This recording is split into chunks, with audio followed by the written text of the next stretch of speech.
Rajadell va viure diumenge la primera edició de la Mostra de Productes de la Terra, un certamen que enguany ha estat dedicat al safrà.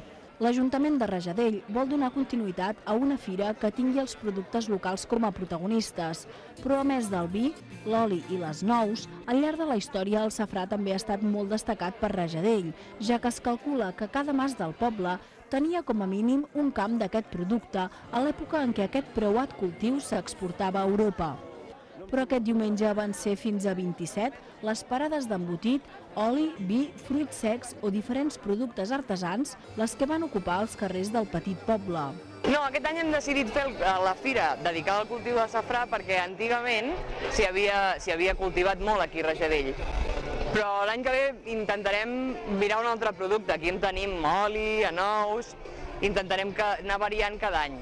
Aquest any del safrà hem tingut una empresa que ens han vingut a fer una xerrada de Concapan, es diu, que estan a Barberà, a la Conca de Barberà, i ells s'estan inventant una mica. El concurs de cuina també ha anat molt bé, la gent, és un concurs de cuina popular, la gent del poble ens ha fet plats amb safrà, i també la restauració de la zona, els restaurants ens han deleitat amb una degustació amb safrà.